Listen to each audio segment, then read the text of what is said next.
నవీన్ కుమార్ అండి. నేను ఉండేది దివ్యానగర్లో ఉంటాను. దివ్యానగర్ వచ్చేసి నారపల్లి గట్కేసర్ దగ్గర వస్తున్నది. సో మేము అసలు ఈ మీటింగ్ కండక్ట్ చేయడానికి అసలు కారణం వచ్చేసి మీకు అందరికీ తెలుసు, హైదరాబాద్లో ప్రభుత్వం వచ్చేసి హైడ్రా అని ఒక మంచి సంస్థను ఏర్పాటు చేసేసి కబ్జాకోర్ల బారి నుండి వివిధ కాలనీలను, పార్కుల్ని, రోడ్డు కబ్జా చేసిన వాళ్ళని అందరి బారి నుండి మమ్మల్ని అందరినీ రక్షిస్తూ వచ్చింది.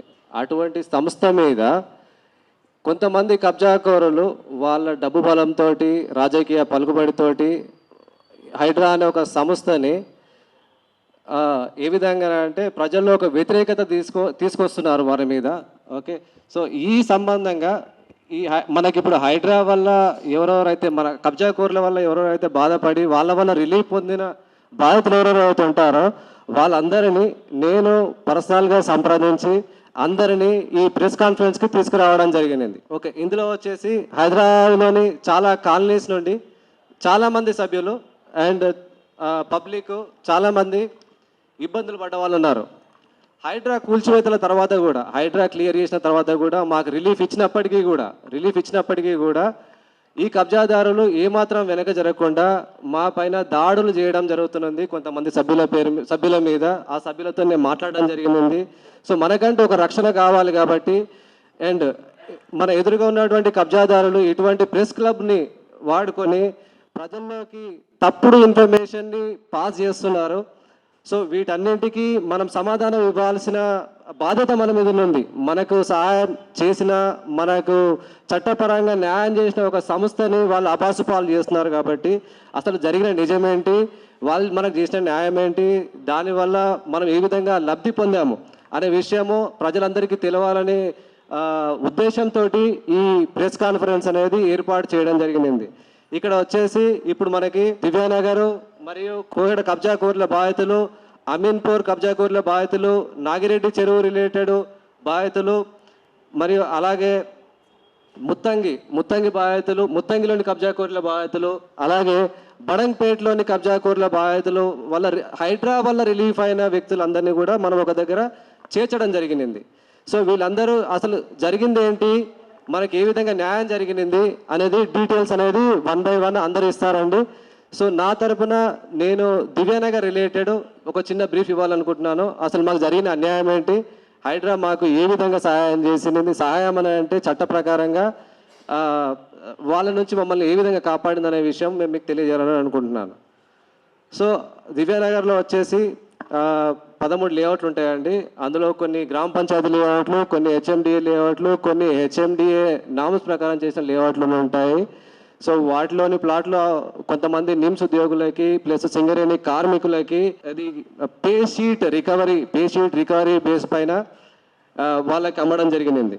సో అమ్మిన తర్వాత కొంత సమయం అయినప్పటికీ వీళ్ళు బయట ఉన్న పబ్లిక్ వాటిలో గుడిసెలు వేసుకున్నారనేసి తప్పుడు ప్రచారాలు చేసేసి దాని చుట్టూ కాంపౌండ్ వాల్ కట్టాలనే దురుద్దేశంతో వాళ్ళు అందరినీ ఒకసారి మీటింగ్ పిలిపించి దాని చుట్టూ పారుగోడ కట్టించడం జరిగింది. ఇది వాళ్ళ సమ్మతం లేకుండా ఒక 8 కిలోమీటర్ల కాంపౌండ్ వాల్ కట్టడం జరిగింది. 8 కిలోమీటర్ల కాంపౌండ్ వాల్ కట్టడం వల్ల మాకు జరిగిన ఇబ్బందులు ఏంటి అంటే, బయట కాలనీకి మేము వెళ్ళడానికి, బయట కాలనీలు మా పక్కన నుంచి మేము మీకు ప్రూఫ్లతో సహా మేము నిరూపించాలనుకుంటున్నాము. ఇక్కడ వచ్చేసి మేము కంప్లైంట్ ఇచ్చింది 24th సెప్టెంబర్ 2024. అంటే మేము కంప్లైంట్ ఇచ్చిన తర్వాత 4 నెలల సంపూర్ణ సమయం తీసుకొని ఇష్యూని డీటెయిల్గా ఇన్వెస్టిగేట్ చేసిన తర్వాతనే దీనిపైన వాళ్ళు యాక్షన్ తీసుకోవడం జరిగింది. సో 24th మేము కంప్లైంట్ ఇచ్చిన తర్వాతకి ఒక 1 month వాళ్ళు ఇన్వెస్టిగేషన్ చేసేసి వాళ్ళు మున్సిపాలిటీని ఆర్డర్ చేయడం జరిగింది. పోచారం మున్సిపాలిటీని ఆర్డర్ చేసేసి దీన్ని మీరు సార్ట్ చేయండి, ఇక్కడ నిజంగానే ఇల్లీగల్ ఎంక్రోచ్మెంట్స్ ఉన్నాయి రోడ్డు పైన, వాటిని క్లియర్ చేయమని చెప్పేసి చెప్పడం జరిగింది. దాని తర్వాత మున్సిపాలిటీ ఆఫ్ పోచారం అనేటువంటి వాళ్ళు ఎటువంటి యాక్షన్ దానిపైన తీసుకోలేదు. తదనంతరం హైడ్రా వాళ్ళు నేరుగా 20 నవంబర్ నాడు ఈ దివ్యానగర్ రిలేటెడ్ వాళ్ళు నోటీసులు అందించడం జరిగింది. 20 నవంబర్ నోటీసులు ఇచ్చిన తర్వాతకి వాళ్ళు కోర్టును అప్రోచ్ అవ్వడం జరిగింది. కోర్టును ఏ విధంగా అప్రోచ్ అయ్యారంటే, మేము ఉంటుంది ఒక రిమోట్ ఏరియాలో అండి, మా రిమోట్ ఏరియాకు చుట్టూ కూడా పారుగోడ కావాలని మిస్ఇన్ఫర్మేషన్ కోర్టుని మిస్గైడ్ చేయడానికి వాళ్ళు ప్రయత్నించడం జరిగింది. దాన్ని మన ప్రభుత్వ లాయర్లు తిప్పికొట్టి అదొక హెచ్ఎండిఏ లేఅవుట్ అనండి. ఆ హెచ్ఎండిఏ లేఅవుట్ కాకుండా వీళ్ళు గోడ కట్టింది ఒక లేఅవుట్ కోసం కాదు, వీళ్ళు కట్టింది కూడా ఒక 13 లేఅవుట్లని లోపల దాచిపెట్టడం కోసం కట్టిన లేఅవుట్ అని చెప్పేసి వీళ్ళు కూడా రెస్పాన్స్ అవ్వడం జరిగింది. దానికి కోర్టు డైరెక్షన్స్ ఏమిచ్చిందంటే మీరు ఫ్రెష్గా మళ్ళీ ఒకసారి ఇన్వెస్టిగేట్ చేయండి, ఫ్రెష్గా ఇన్వెస్ట్ చేసేసి అది ఒకవేళ ఇల్లీగల్ అయితే మళ్ళీ మీరు యాక్షన్ తీసుకోవచ్చు అని చెప్పేసి చెప్పినంది. దానికి ఆన్సర్ ఇవ్వడం జరిగింది కోర్టు. తదనంతరం కమిషనర్ గారు మన సైట్కి విజిట్ చేయడం జరిగింది. ఫీల్డ్ విజిట్, ఫీల్డ్ ఇన్వెస్టిగేషన్ జరిగిన తర్వాతకి sir both the parties, complaint ఇచ్చిన పార్టీస్ ఎవరైతే ఎంక్రోచ్ చేశారో రోడ్ల పైన వాళ్ళని కూడా పిలిపించడం జరిగింది. పిలిపించి మేము ఇచ్చిన ప్రూఫ్స్ వాళ్ళ ముందు పెట్టేసి దానికి సంబంధించి వివరణ అడగడం జరిగింది. ఎప్పుడైతే వీళ్ళు వివరణ అడుగుతున్నారో వారు ఏ విధమైన సమాధానం ఇవ్వలేకపోవడం కారణంగా దీన్ని ఫర్దర్గా మనం డిమాండ్ చేయాల్సి ఉంటుందని చెప్పేసి వాళ్ళ ముందే చెప్పడం జరిగింది. వాళ్ళు కూడా ఒప్పుకోవడం జరిగింది. ఒకవేళ దీనికి పర్మిషన్ లేదనుకోండి మీరు ఫీల్ అవుతే మీరు రీచ్ చేయొచ్చు అని చెప్పేసి. దీనికి ఎటువంటి పర్మిషన్స్ లేవు. వాళ్ళు ఎటువంటి పర్మిషన్స్ని కూడా హైడ్రా ఆఫీస్లో జరిగిన కాన్ఫరెన్స్లో వాళ్ళు ప్రొడ్యూస్ చేయలేకపోయారు. వాళ్ళు ఫెయిల్ అయ్యారు కాబట్టి they have taken next decision to demolish the complete compound wall. So దీని రిలేటెడ్ మొన్న మల్లారెడ్డి సార్ వచ్చేసి ఇక్కడ వచ్చేసి ఒక మీటింగ్ చెప్పేసి నాకు పట్టా ల్యాండ్ ఉంది, ఒక 20 గుంటలు పట్టా ల్యాండ్ ఉందని చెప్పేసి ఈ పేపర్లో చూపించడం జరిగింది. సో ఇదొకటి వీళ్ళు ఏంటంటే ఒక ట్రయాంగిల్ ఏరియా అటువంటి 20 గజాల స్థలాన్ని ఒకటి క్రియేట్ చేయడం జరిగింది. ఆ 20 గజాల స్థలం ఎలా క్రియేట్ అయింది అనే విషయం కూడా నేను మీకు తెలియాలనుకుంటున్నాను. సో ఇవి ఆయనకు సంబంధించిన 3 సేల్ డీడ్లు అండి. ఈ మొదటిది వచ్చేసి మీకు కనిపించేది జూనియర్ కాలేజ్ పక్కన ఉన్నటువంటి అతని ఇల్లు రిలేటెడ్ సేల్ డీడ్లోని డైమెన్షన్ పేపరు, దాని పక్కన ఉన్నది అతని స్కూల్ రిలేటెడ్ సేల్ డీడ్ సంబంధించిన డైమెన్షన్ పేపర్. మీరు ఎందులో చూసినా కూడా అందులోంచి 50 ఫీట్ల రోడ్డు, 30 ఫీట్ల రోడ్డు, దాని పక్కన లేఅవుట్ ఉన్నట్టుగా చూపిస్తుంది. కానీ అందులో ఎక్కడ కూడా పక్కన మనకి ప్రైవేట్ ల్యాండ్ ఉన్నట్టే కానీ ఓనర్స్ ల్యాండ్ ఉన్నట్టే కానీ ఎక్కడ కూడా చూపించదు. దీనికి సంబంధించిన 3 సేల్ డీడ్ కాపీలని, దీనికి సంబంధించిన ఈసీలని, మరియు పక్క లేఅవుట్ యొక్క కాపీని, మరియు పక్క లేఅవుట్లో ఉన్న పక్క ప్లాట్ల సంబంధించిన సేల్ డీడ్లని, దాంతోపాటు ఇక్కడ ఉన్నటువంటి అటెస్టెడ్ కాపీస్ ఏవైతే ఉంటాయో అవి కూడా వాళ్ళకి అందించడం జరిగింది.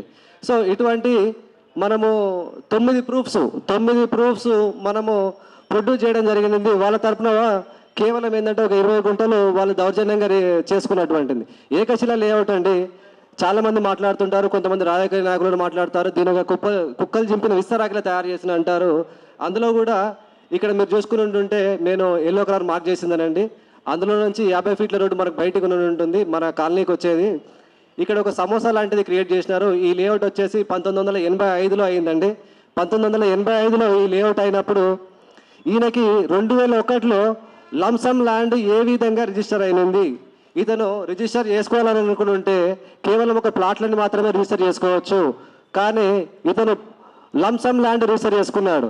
మీరు దానికి సంబంధించి ఇంకొక ప్రూఫ్ అనండి. 1996 అండ్ 97 టైంలో ఇది వచ్చేసి ఇందులో చూస్తే మనకు పూర్తిగా కూడా ప్లాట్లు అని మాత్రమే ఉంటుంది. ఇందులో ఎక్కడ కూడా డివైడ్ చేసినటువంటి ల్యాండ్ ఉండదు. అనుభవదారు మీకు కంప్లీట్గా ఇందులో కనిపిస్తుంది, ప్లాట్ల యజమానులని మాత్రమే. సో ఇటువంటి 9 ప్రూఫ్లు మనం వాళ్ళకి సబ్మిట్ చేశాము. 2001లో వీళ్ళు ఏదైతే 20 గుంటలు సమోసా క్రియేట్ చేసినారో ఆ 20 గుంటలు అనేది దురుద్దేశపూర్వకంగా 2 కాలనీల మధ్యలో రాకపోకలని బంద్ చేయడం కోసము వీళ్ళు చేసినట్టుగా మనం ప్రూవ్ చేయగలిగినాము. ఆ ఇన్ఫర్మేషన్ కంప్లీట్గా చదివి క్షుణ్ణంగా ఇన్వెస్టిగేషన్ తర్వాతనే వాళ్ళు ఫర్దర్ స్టెప్స్ తీసుకోవడం జరిగింది. షేర్ చేయరి, లైక్ చేయరి, సబ్స్క్రైబ్ చేయరి, మర్చిపోకుండా గంట సింబల్ అయితే ఒత్తురులా.